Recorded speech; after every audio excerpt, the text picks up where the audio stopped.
नमस्कार, मैं हूं दीपांजलि मोइत्रा। बिहार के कद्दावर नेता और मोदी सरकार में कैबिनेट मंत्री रहे रामविलास पासवान की मौत के बाद अब इस मुद्दे पर जमकर राजनीति हो रही।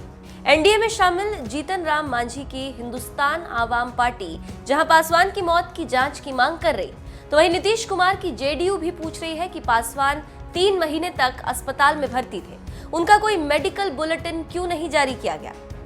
एनडीए की ओर से लगातार पासवान की मौत को मुद्दा बनाया जा रहा है, जिस पर अब पासवान के बेटे और लोक जनशक्ति पार्टी के अध्यक्ष चिराग पासवान ने खुद चुप्पी तोड़ी।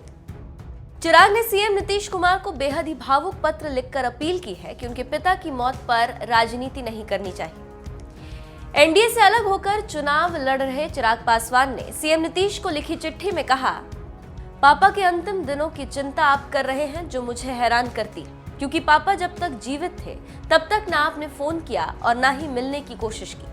अजीब लगता है जब देश के राष्ट्रपति, प्रधानमंत्री से लेकर आम लोगों को भी पापा के तबीयत की जानकारी थी, लेकिन आपने बयान दिया आपको कुछ मालूम नहीं था।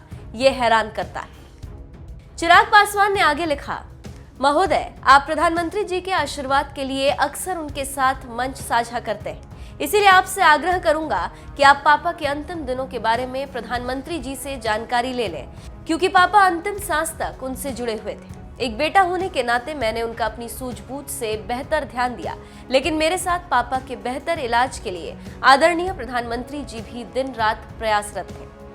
कुछ ही दिन बाद चिराग पासवान का एक विज्ञापन शूट कराते हुए वीडियो वायरल हुई थी, जिस पर जेडीयू नेताओं ने जमकर बयानबाजी की थी। इसी वीडियो पर सफाई देते हुए चिराग पासवान ने चिट्ठी में लिखा, महोदय, बिहार चुनाव में आपके नेताओं द्वारा गिरते राजनीतिक स्तर के बारे में आपको कुछ जानकारी देना चाहता हूँ। राजनीति में व्यक्तिगत आरोप प्रत्यारोप लगाना कहीं से उचित नहीं। आप मेरी नीतियों को लेकर सवाल उठा सकते हैं, मेरी नियत और विजन को लेकर सवाल कर सकते हैं, लेकिन आपके नेताओं द्वारा लगातार मुझ पर निजी हमले किए जा रहे हैं। पहले मेरे एक वीडियो को ऐसा दिखाया गया मानो मुझे मेरे पिता के गुजरने का दुख नहीं है। इस वीडियो से जनता के बीच मेरी छवि खराब करने की असफल कोशिश की गई। आपके यहाँ से एजेंडा बनाकर मीडिया को एक पत्र इस वीडियो के साथ दिया गया, जिसमें यह बताया गया कि मैं कैसे अपने पिता के निधन के बाद शूटिंग कर रहा हूँ, जबकि ये सब जानते हैं कि पापा का निधन एक ऐसे समय हुआ जब चुनाव सिर पर थे। हमारे यहाँ परंपरा है कि 10 दिन तक मुखाग्नि देने वाला लड़का घर से बाहर नहीं निकलता, और ये वो 10 दिन थे जब बिहार में पहले चरण का प्रचार शुरू हो चुका था। ऐसे में मेरे पास अपनी बातों को जनता तक पहुंचाने का विकल्प नहीं था। आज की मौजूदा सरकार को बदलने का डिजिटल माध्यम ही एक रास्ता था। एलजेपी अध्यक्ष चिराग पासवान ने आगे कहा, परिस्थिति ऐसी थी कि पापा के निधन के कुछ घंटे बाद ही मुझे काम पर लौटना पड़ा। जिस शाम उनका निधन हुआ उस रात भी मैं पहले चरण के प्रत्याशियों की सूची तैयार कर रहा था।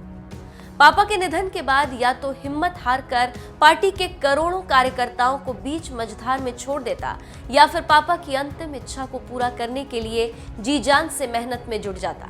मैंने दूसरा रास्ता चुना। बता दें, एलजेपी नेता रामविलास पासवान लंबे समय से बीमार थे। 8 अक्टूबर को ही अस्पताल में उन्होंने आखिरी सांस ली। वो आखिरी दम तक मोदी कैबिनेट में बने रहे। दूसरे चरण में जेडीयू को सबक सिखाएंगे चिराग। एनडीए में शामिल नीतीश कुमार की जेडीयू के खिलाफ लगातार बयानबाजी कर रहे चिराग पासवान ने इस चुनाव में उनकी पार्टी की नाक में दम कर दिया। जेडीयू को तेजस्वी यादव वाले गठबंधन के अलावा चिराग की एलजेपी से भी लड़ना पड़ रहा है, जबकि बीजेपी इस टेंशन से दूर है, क्योंकि चिराग पासवान ने पहले ही ऐलान कर दिया है कि वो न तो बीजेपी के खिलाफ है और न ही पीएम मोदी के। यहाँ तक कि चुनावी नतीजे आने के बाद चिराग पासवान बीजेपी के साथ मिलकर सरकार बनाने का भी ख्वाब देख रहे हैं।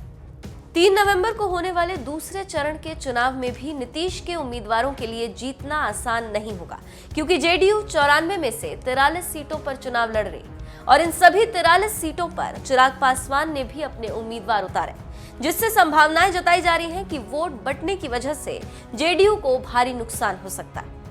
बहरहाल अब देखना यह है कि 10 नवंबर को आने वाले चुनावी नतीजों में जेडीयू या एलजेपी कौन किस पर भारी पड़ता है।